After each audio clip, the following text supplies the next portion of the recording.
Black holes के रहस्यमयी राज क्या है इनके अंदर? दोस्तों, एक ब्लैक होल आखिर बनता कैसे है?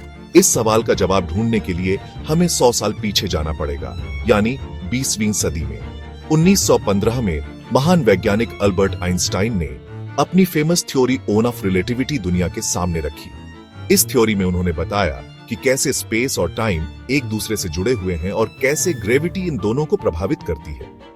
आइंस्टाइन की थ्योरी के कुछ ही समय बाद एक और जीनियस साइंटिस्ट कार्ल श्वार्ज़शिल्ड ने आइंस्टाइन के समीकरणों का इस्तेमाल करके ये बताया कि अगर किसी चीज को उसके साइज के मुकाबले बहुत ज्यादा छोटी जगह में दबा दिया जाए तो उसकी ग्रेविटी इतनी ज्यादा बढ़ जाएगी कि वो स्पेस और टाइम को भी मोड़ देगा और एक ऐसा गड्ढा बना देगा जिससे कुछ भी बाहर नहीं निकल पाएगा, यहां तक कि रोशनी भी नहीं।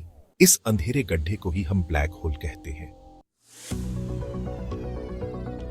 दोस्तों, 1971 से लेकर अब तक साइंटिस्ट बहुत से ब्लैक होल्स को देख चुके हैं। इनमें उन्हें अब तक 4 किस्म के ब्लैक होल्स देखने को मिले हैं।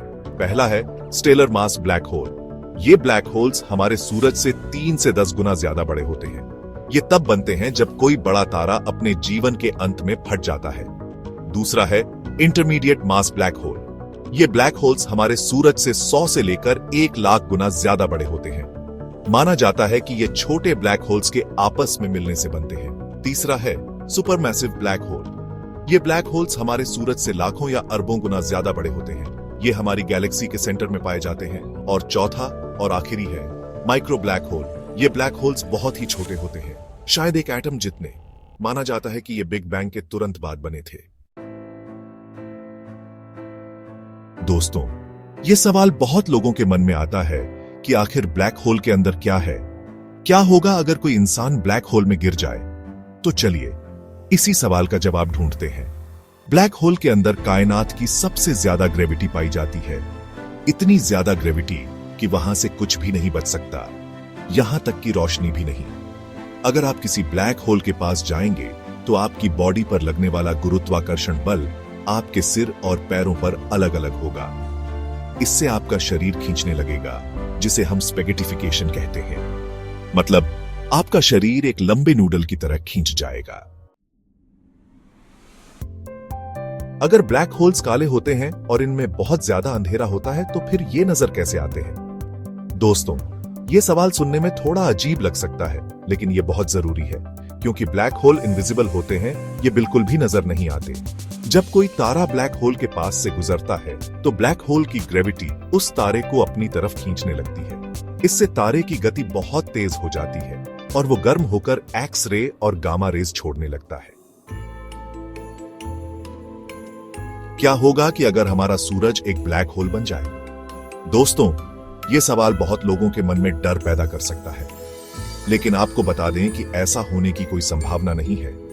सूरज कभी भी ब्लैक होल नहीं बन सकता, क्योंकि सूरज एक बहुत ही छोटा सितारा है। ब्लैक होल बनने के लिए तारे का द्रव्यमान हमारे सूरज से कम 3 गुना ज्यादा होना चाहिए। क्या कभी ऐसा हो सकता है कि ब्लैक होल्स हमारी गैलेक्सी को ही खा जाएं? दोस्तों, यह सवाल सुनने में जितना डरावना लगता है, हकीकत में उतना डरावना नहीं है। ब्लैक होल बहुत ही पावरफुल होता है, लेकिन यह इतना पावरफुल नहीं होता कि यह पूरी गैलेक्सी ही खा जाए। ब्लैक होल की ग्रेविटी का असर उसकी दूरी के साथ कम होता जाता है। अगर हमारी गैलेक्सी के सेंटर में मौजूद सुपरमैसिव ब्लैक होल अचानक गायब हो जाए तो भी हमारी गैलेक्सी पर कोई खास असर नहीं पड़ेगा। दोस्तों, ये एक ऐसा सवाल है जिसका जवाब कोई नहीं जानता, क्योंकि अभी तक कोई भी ब्लैक होल के अंदर जाकर वापस नहीं आया है। लेकिन वैज्ञानिकों का मानना है कि अगर हमारी अर्थ एक ब्लैक होल के अंदर गिर जाती है तो सबसे पहले तो हमारी अर्थ ब्लैक होल के चारों ओर चक्कर लगाने लगेगी। दोस्तों, यह सवाल बहुत लोगों के मन में उम्मीद की किरण जगा सकता है, लेकिन आपको बता दें कि अभी तक ऐसी कोई जानकारी नहीं है जिससे यह साबित हो सके कि ब्लैक होल से बाहर निकलना मुमकिन है। ब्लैक होल की ग्रेविटी इतनी ज्यादा होती है कि उससे लाइट भी बाहर बचकर नहीं निकल सकती। दोस्तों, यह सवाल जायज है क्योंकि ब्लैक होल्स हमसे बहुत ज्यादा दूर हैं। तो फिर साइंटिस्ट इन्हें कैसे देख पाते हैं? इसका जवाब है टेक्नोलॉजी। नासा के पास इतनी ज्यादा पावरफुल सैटेलाइट्स और टेलीस्कोप्स मौजूद हैं जो धरती से अरबों प्रकाश वर्ष दूर स्थित ब्लैक होल्स को भी देख सकते हैं। दोस्तों, ये सवाल सुनकर आपके मन में एक ही ख्याल आया होगा, क्या वाकई में ऐसा हो सकता है? तो आपको बता दें कि वैज्ञानिकों का मानना है कि हाँ, एक चीज ऐसी है जो ब्लैक होल से भी ज्यादा खतरनाक हो सकती है, और वो है व्हाइट होल। जहां ब्लैक होल हर चीज को अपनी तरफ खींच लेता है, वहीं व्हाइट होल हर चीज को बाहर निकालता है। दोस्तों, आज हमने ब्लैक होल्स के बारे में बहुत कुछ जाना। हमने जाना कि ब्लैक होल्स कैसे बनते हैं, कितने प्रकार के होते हैं, और अगर कोई चीज ब्लैक होल में गिर जाए तो क्या होता है। हमने ये भी जाना कि ब्लैक होल्स हमारी गैलेक्सी के लिए खतरा नहीं है, बल्कि ये तो गैलेक्सी के इकोसिस्टम का एक अहम हिस्सा है। ब्लैक होल्स के बारे में अभी भी बहुत कुछ जानना बाकी है। वैज्ञानिक लगातार इस पर रिसर्च कर रहे हैं और नई नई जानकारियां सामने आ रही हैं। मुझे उम्मीद है कि आपको ये वीडियो पसंद आया होगा।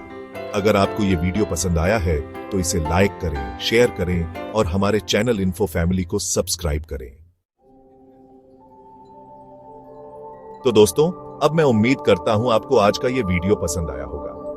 इस वीडियो को एक लाइक करके जाना, और अगर आप ऐसी और ज्यादा वीडियोस देखना चाहते हो तो मेरे इस चैनल इन्फो फैमिली को सब्सक्राइब कर लो, ताकि मेरा और आपका कनेक्शन जुड़ा रहे। तो फिर मिलते हैं किसी नेक्स्ट वीडियो में। तब तक के लिए अल्लाह हाफिज।